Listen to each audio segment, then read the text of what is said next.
Welcome to Connect Canyons, a podcast sponsored by Canyons School District. This is a show about what we teach, how we teach, and why. We get up close and personal with some of the people who make our schools great. Students, teachers, principals, parents, and more. We meet national experts too. Learning is about making connections. So connect with us. Hi there, and thank you for joining us on this episode of Connect Canyons. I'm your host, Frances Cook. In the classic book, I Can Read With My Eyes Shut, Dr. Seuss writes, "The more that you read, the more things you will know. The more that you learn, the more places you'll grow." Reading can take us places we never imagined, whether we're flying to Neverland with Peter and Wendy, journeying with Max to the island where the wild things are, traveling the Mississippi River with Tom Sawyer, or playing a game of Quidditch with Harry and the Weasleys. While we're on these adventures, we're also learning skills we can utilize in our day-to-day lives. For the last 2 years, our elementary school teachers have been training in the science of reading techniques. Our libraries were upgraded this year after receiving a $1.6 million award from the Board of Education, allowing for the replacements of well-worn, beloved titles and the addition of new books. I'm joined now by Gretchen Zaitzeff, our library media specialist, Canyons Board of Education Vice President Amanda Oakes, and Canyons Superintendent Dr. Rick Robbins. Thank you all for joining us today. Thank you for having us. Thank you. Excited to be here. Me too. I want to start off with the first book you remember just gripping your soul, turning you into an avid reader. Gretchen, as our resident bookworm, let's start with you. When I was in 4th grade, I read The 5 Little Peppers and How They Grow by Harriet Lathrop, and that was the first book I'd ever read that was over 100 pages. And once I accomplished that, I could read anything. I was totally empowered. There were no restrictions in my school library. I felt like the world had been opened because I had gained that confidence as a reader that I could go anywhere, just like Dr. Seuss said. I could go anywhere and I could grow in any way. Dr. Robbins? Yeah, I think for me this is a great question, and it was great to kind of reflect and ponder on that time as a young child. A couple of things that really resonate with me. I was a big Boxcar Children series. Yes. That really captured my imagination at a very young age. And then I think the newspaper was a big deal at my house. My dad was an avid reader of the newspaper, and every morning, we were all so excited to get the newspaper. So for me, it was checking out all the sports scores and really connecting with my heroes as a young kid. So those are probably the two things that I remember the most. I imagine it brought you together as a family as well, being able to discuss the topics of the day. It was, and I think that's kind of a lost art, having the newspaper sit around on the coffee table and at the dinner table pretty much all day. Because it wasn't just in the morning, right? I'd get home from school in the afternoon, and I'd be right back at it, checking out the newspaper and trying to find all the articles about my sports heroes. So it was awesome. That's great. Amanda, how about you? What's your big memory? I was so lucky to have a mother that introduced me to a lot of books. And part of how she drew me in is she found books with gorgeous illustrations.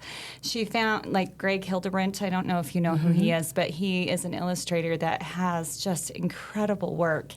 And as a child, it pulled me into the stories that were there. But I do also, as a 4th grader, have a memory of going to my school library and picking up a book about Greek myths. And it was Delaire's. I even brought a copy of it with me. You did. I love that. I did. I loved it so much. This is back before, the current series that we have out there. Which one's? Rick Riordan's, Yes. Percy Jackson. Percy Jackson. Yes. Way before the Percy Jackson series where kids knew about those Greek myths. That it came way before that. And seeing the illustrations and reading the stories, I was on fire. I was so excited. And then I started reading about Egyptian mythology and Norse mythology. So, yeah, I mean, I still actually, I can in my mind's eye recall what my school library looked like the day that I found that book. Oh, wow. It was a magical moment. So it brought history to life for you. Yes, yeah. Which is so interesting because, like I mentioned, the 5 Little Peppers, like in my mind, I know which shelf that is on because I think every time I went to the library, I was like, that's the book that started it all. That's the one. That's fun. That's a magical moment, being able to really just pinpoint, like you were saying, how it just opens all these new worlds for you, and you just feel this empowerment of, if I can go there, I can go anywhere, right? Isn't that the Reading Rainbow a song? Yes.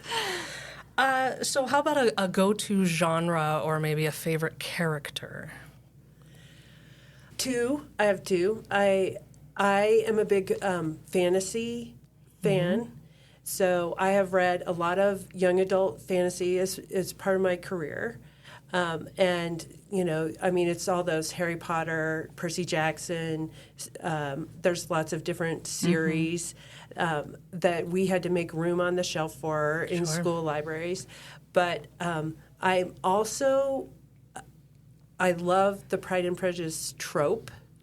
So, the two equally matched characters that have the misunderstanding. And it's interesting that, there's prom and prejudice. Like, it keeps coming back up. Yes. There's a new YA book called Debating Darcy, where they're two students of Indian descent, one's at a prep school and one's at a public school, and they're in competing debate teams. But it's the same trope. It's just repackaged in different contexts, and I've read almost everything I can find that meets that. And I actually found a fantasy book called Hearthstone that is the trope. It's still Pride and Prejudice, but now there's dragons and swords. That's fantastic. I think for me, I really lean into nonfiction, historical, a lot of historical biographies. I love to read about former presidents and, their leadership styles and how they dealt with different conflicts and crisis. And I just finished Boys in the Boat, Joe Rance and his story, and just being there in the 1936 Olympics in Berlin and what that must have been like as a young athlete. He's talking about looking up into the stands and feeling, that sense of pride when you've got the SS and Adolf Hitler looking down on you. I just capturing that moment in history, so powerful, right? I mean, and Absolutely. For a young person to experience that, I always see kind of through a lot of these characters my own life and trying to think about, how, those kinds of experiences, are things that connect with myself. So it's good stuff. I would say the same thing for me, actually, too. Awesome. I love The Boys in the Boat. Unbroken is one of my top 5 books of all time. I just think... Great book. Yeah, and you learn... Here's what's amazing about that. I mean, David McCullough is one of my all-time favorite authors, and I feel like he kind of inspired a whole new genre of historical writing. Yes. And some of those that have come in his wake since have even perfected the art beyond what he did. Candace Millard is one of my new favorite authors, and she wrote a book called Destiny of the Republic about the assassination of James Garfield. It's a fascinating book, and I feel like I learned so much history. But I'm with you. I mean, I absolutely love being inspired by real stories of people that have overcome incredibly difficult circumstances. For me, it just inspires me and helps me realize there's more that you can do, Like, this is, like, whatever challenges you have are nothing compared to what other people have overcome in the past, and it serves as a light or a beacon for me personally. Well, and one of the things that's really encouraging is, like, publishers make young reader versions available of, like, Unbroken or Trevor Noah's memoir, so that those kinds of stories are accessible to a broader audience. So not only parents, but parents and their children could read the same book in different versions and have that joint reading experience. And it's incredible to see how these writers, you have your Pride and Prejudice, you have your biographies, your historical books that sort of set a tone, and then we're able to build off of those for generations to come. Speaking of that, we just did have these wonderful updates to our libraries. Lots of new books, lots of new just worlds to explore. How is that benefiting our students so far this year? It's an ongoing process, so we're not finished. We have some very encouraging and exciting data out of several of our schools, but specifically East Midvale has been working on this for 2 years under the direction of the school's principal. He's allotted extra time and investment in their school library, so we've done some updating and some reorganization, and over our year-to-year borrowing statistics, they've increased by 1,500 books. Wow. That we hope to replicate that across the district. In that school alone, it means that if each student took out a book, they took out 3 more books than they had taken out the year before. And so just making both, high quality popular titles available, but also like making the library a space that's organized in a way so students can find those books faster and identify different genres that they may not, like finding great nonfiction. I mean, in elementary school, cars, tanks, airplanes, dinosaurs. Dinosaurs are huge, and just making those available, and then also making them available in multiple languages. So at East Midvale, they have 7 shelves of books in Spanish, but they also have another dozen languages represented in their collection. That's great. That's really great to hear. I imagine these books are really helping out our teachers as well in getting kids interested in reading and in learning further, especially as we're learning these new techniques. Yeah, I just add to that, and I want to share my appreciation to Gretchen and to Amanda, 2 people that have been very instrumental in this asset acquisition. And I think 2 things for me is, one is the district has long been committed to the science of reading, and I think our achievement scores show that. That's a big part of Canyon's success. But to me, this highlights the love of reading, right? This really emphasizes the passion for reading that our students and our families have. And recently I had the opportunity to meet with our elementary librarians and just, to feel their energy and their just that positive culture around these new collections and what that's done for the culture in their schools to really support this vision for the science of reading. Those 2 things go hand in hand. You got to have one with the other. And so I'm so grateful to the board's, investment, and as well as Gretchen's leadership in implementing this and making it happen. So, in my original presentation to the board, I used the football analogy. That's right. Because I understood the audience I was speaking to. Know your audience, yes.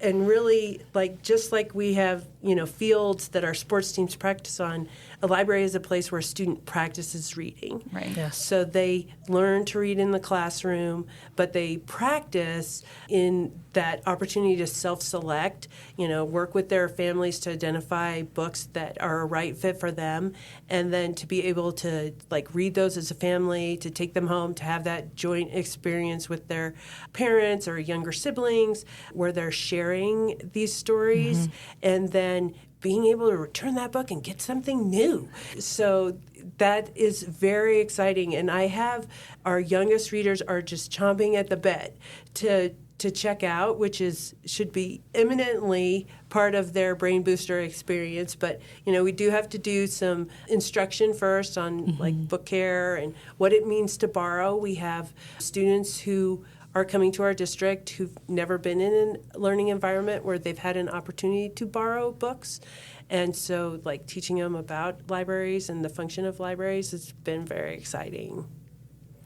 Amanda, do you have anything to add to that? Well, I just got to recently visit Sprucewood Elementary's updated library, and to see the excitement there, not just amongst the faculty and the librarian, but the kids, was really contagious. It's beautiful. It looks completely different. And so in my mind, I don't know, creating, what you said, a football field of learning. It wasn't a hard sell for me. Taking my children to libraries is like kind of a sacred experience, actually. I love it. And I used to, as a young mother, I would go and I would just pull books off of the library, just go and choose different things, and I'd bring them home and I'd place them on a table in the center of our home. And it was so much fun to see the kids come and gravitate to things and pick them up. Like watching that process with children, I think, is very magical. So I've actually been my own children's school librarian, which is a great position to be in because, they're like, Mom, we need this book in the library, and I can make that happen. But I think every parent is their own children's librarian in that they can help their children find books that are of interest to them, whether it's dinosaurs or historical fiction or biographies or whatever they're interested in. And we try to make sure that our collections represent a variety, a huge scope of informational texts and stories that represent different lived experiences so that they can not only see themselves, but they can learn about others. And it adds that extra layer of communication and builds into that parent-child relationship, right? As the parent, you've read a book, you can go to your child and say, well, when I was your age, this was the book that I enjoyed, and maybe you'll enjoy it too, and then you can have that experience chatting. And to gauge what kinds of things they're interested in. Yes. I mean, I think that's the earliest stage at which you start to notice where a child is really fascinated by something and you want to run with that, right? Yes. When I talk to my kids about what are you really most excited about, most of the time I figure that out by going to libraries and seeing what kind of books they're gravitating towards. Anyway, teaches you a lot. That's a great way to open that conversation, too, if you just, you've seen some changes in your child as they grow and develop and, just learning more about them and about yourself and your family, too. That's a great point. Now, okay, I remember when I was a kid, I hated the limit of books that you could check out from the library. I needed more books. I really didn't. I finally got into that system.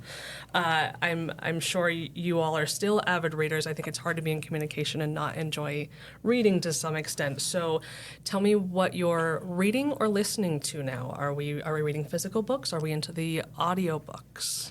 I think the answer to that question is D, all of the above. Yes. I mean, for busy people, I think audiobooks are great. I love audiobooks because it is like a sensory experience for me. Yes. And I can listen while I'm driving to and from work or if I'm on a road trip, but also because some of the books are read by the author, but some of them are read by professional readers. And then sometimes you have multiple readers, so you are having this experience where in my head, it's a movie, and I theatrical have performance, right? And if you've read or if you've listened to Harry Potter, there's it's a Grammy, a Grammy award-winning performance where he does. I think it's 93 voices, and he knows like what a person, a Londoner sounds like as opposed to someone who came from a different part of the country, and just all of that was such a great experience. I am currently reading 6 Crimson Cranes by Elizabeth Lim, which is a fantasy novel.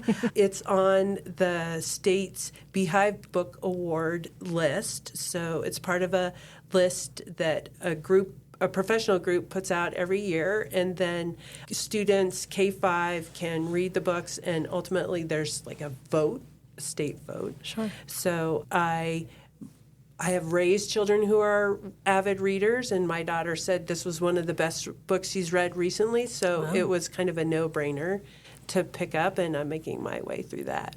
Great. For me, I'm still kind of that tactile reader. I haven't got too much into audiobooks. Lots of people I know have. But I think that kind of goes back to my days with the newspaper, just the feel and the smell of the newspaper. I was a big fan of the bookmobile as a young kid, living in rural Utah where we didn't have a lot of access, getting on the bookmobile and just feeling those books and the smell.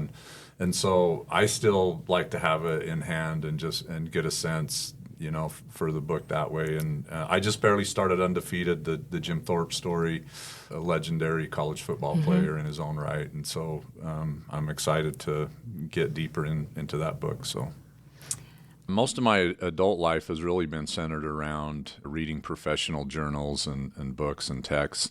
Until recently, I've been engaged to Sonia Miles, who's a librarian here in Canyons School District, and she has really had an impact on my love for reading and just looking at reading really in a different way. And she actually is the one that introduced Boys in the Boat to me, and that's a book that I mentioned that I recently finished, and now I'm on to Undefeated, which she also suggested to me. And so I think, I definitely want to give her a lot of credit for inspiring my passion for reading and really helping to carry that vision in Canyon School District herself at Eastmont and with her colleagues.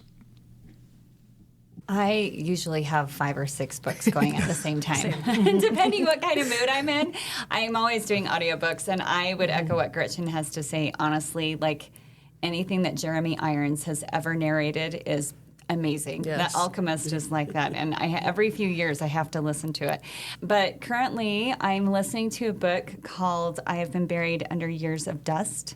It's written by a mother and daughter who the daughter has severe nonverbal autism and was not able to communicate with her parents for years until someone finally taught her how to use a keyboard. And little did they know that all of those years, Emily was able to, she had very profound and deep and advanced thoughts. She was extraordinarily mature and intelligent. And for the first time in her life, she started to be able to communicate with her parents in the outside world. Wow. And I heard a podcast between she and her mother. It was fascinating because the computer was speaking on, Emily's words that she was typing. Sure. And so for the first time, we can understand what's going on inside of the mind of someone who has that disability. And it's taught me a lot. I Wow. have really enjoyed it. And then I have a physical book that I read before I go to bed at night called The Color of Water, and it's that's great. It's an autobiographical book of a man who grew up in Brooklyn and different parts of the East Coast. He's African American, but his mother was white and Jewish, and she scrambled and did everything that she could to raise 12 children and make sure that they got to the best schools and had the best education, and they all went off to college and did amazing things. But he reflects on what it means to be black or white or Jewish in America, and it's a beautifully written book. Yeah. I think that our experiences reflect what it is like now. So not only do we have a choice to read different kinds of books, but we can read them in different formats. And we have, of course, print books, which are historically how we've accessed reading material, but now we have ebooks, so you can access them on your phone or your tablet, and we have audiobooks. And I don't think we really need to say this or that, because for students it's an and. Like, I need a book to cuddle up on my bed at night with my blanket and maybe my flashlight, because mom's already said turn off the light. But then we have families who travel. We have students who have sports activities. We're a very mobile society, so having these opportunities where they can listen or they can read on their phones while they're on the bus between games and things like that just makes literature and stories and information just so much more accessible for us all the time. Absolutely. It makes it easier. It makes it more fun. Yeah, I'm the same way. I have to have 1 or 2 audiobooks downloaded and ready to go, and I have probably 2 books on my nightstand. Well, and one of the things is it does make it more accessible because the district subscribes to Sora as our ebook and audiobook platform. And you, as a parent or as a student user, you can actually go in and change some of the features. So you can change the font size. You can change it to dyslexic font. Wow. You can have some of the stories read to you. It allows us to provide books in multiple languages. So I could get Harry Potter in Portuguese or Chinese and make it available to a student that way in the district. We can also like with an audiobook, you can slow it down or make it faster, speed it up. That helps for emerging readers to have those kinds of supports with books. You can't change a print book's font. You can't change the background so that the background is dark and the font is white, but you can in an ebook. And so that I feel like the district makes this available to our families to help them access the stories and information they want in a way that meets their needs of their student and families. And how you like it. If you like that tactile feel, if you like remember the smell of the Scholastic Book Fair when you walk in. The brand new pencils. Yes. You smell that picture of the Scholastic Book Fair. I want to thank you all for joining us. It's wonderful to hear how the district is expanding and growing, not only with our physical books, but our virtual learning as well. And we're not done growing yet. So thank you for joining us and sharing your book insights. I'm adding all of them to my list immediately. Well, thank you for having us. I just wanted to plug that in the state of Utah and in Canyons, October 1st through the 7th is Freedom to Read Week. And we're celebrating the opportunity and board-supported self-selection of materials in our school libraries, and also choice in the classroom, so that a student and their family can find the material that's right for them and still engage in all the activities that are happening, learning opportunities that are occurring. That's great. That's really great. Love having those opportunities to share our passions with one another. Well, again, thank you all for joining us. I think that'll do it for us today. If there's a topic you'd like to hear discussed on Connect Canyons, you can send us an email to communications@canyonsdistrict.org. We hope you're all grabbing your latest read and enjoying. Thanks for listening. Thank you. Thanks. Thanks for listening to this episode of Connect Canyons. Connect with us on Twitter, Facebook, or Instagram @Canyons District, or on our website, canyonsdistrict.org.